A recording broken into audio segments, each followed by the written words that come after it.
Hey guys, a quick look ahead of the events of the week to come, starting the week of December 1st. Bit of a slower week after Thanksgiving, but here we are, and let's hop into this. Alright, so we're starting out with Wheel for Walnir and Hodor. Walnir looks funky, but that's Walnir. Next, we have Treasure Hunt, which also comes with Wish Wheel. So, as a reminder, your goal is to get to about 85, 90 axes on hand. I'll probably get it on this account if I can get some more gems. Um, actually, I might not. So, the idea is if you get to about 85, 90 on hand, you pick your reward for one, and if you click a tile, you'll have the choice to buy with gems. So every day you can buy 5.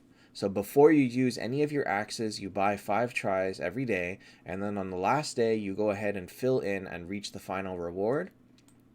You'll want about 85, 90 to make sure that you hit the final reward.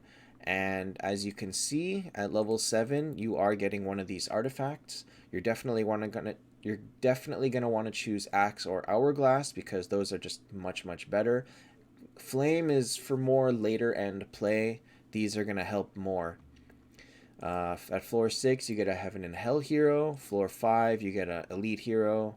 Probably generally you'll choose Rascal. And at floor 4, you get a red can. 1, 2, 3 is just junk.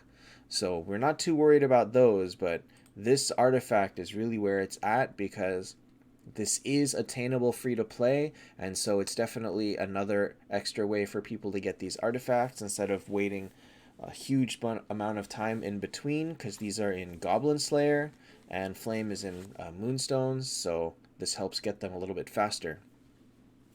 As a reminder, this is going to cost you about 75,000, 80,000 gems on the wish wheel, but you don't have to do it all at once. If every time the wish wheel comes around, you drop whatever gems you have spare, 10,000, 20,000, whatever, and then slowly you'll make your way up to having enough axes on hand. This took me quite a few cycles to reach on this account. And then when you finally have your way up to 85, 90 axes on hand, then you'll be able to go ahead and finish the whole thing.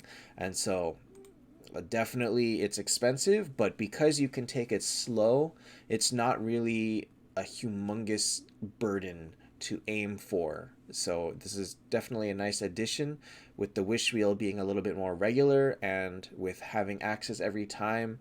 It's nice. Plus, you get the 7 free spins every time it comes back. So regardless, you'll make it there. If you don't spend any gems on it, you'll make it there, just very slowly. So very nice to have this. Next, in the Moonstone shop, we have Scroll Eye Ragnarok. Ragnarok is only worth it if you're buying one. Anything after the first one copy of Ragnarok is honestly diminishing returns, and you're better off waiting for probably Flame to come back. It's interesting that they show this Hourglass in the graphic because Hourglass has as of yet never shown up in Moonstones, so it's hard to say if eventually they're planning on putting it there or not. I'd like to think that most likely they won't because Hourglass is still considered to be in the highest tier of artifacts, but if you see this, maybe one day they will, who knows. And then last, we have Saizo and Monkey King in the Soul Shop. Saizo is 8,000, Monkey King is 12,000.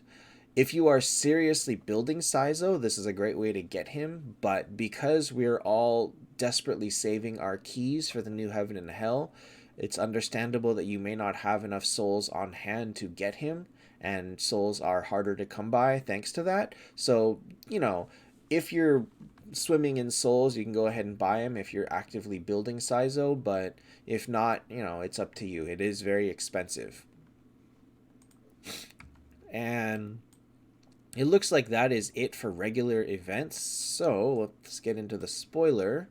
We have Miracle Eyes for Nyx. We have Heroic Runes for Monkey King. Oof. And we have I think they called it a Christmas warm-up event, so just some sort of a snowball event, and it's got artifacts. So we'll see what this brings for us, and it'll be very interesting. This Miracle Eyes for Nyx, you hate to see it because It's a big bait for people that are still saving for the heaven and hell, but if you already are ready for those and you have some miracle eyes to spare, Nyx is still overpowered despite everything that we've found to get around him. He's still quite overpowered on his own. So definitely, if you've got some eyes to spare, go ahead and pull some for him. He's probably going to be the most worth it hero we've ever seen in eyes yet. And that is all for this week. See you guys next time.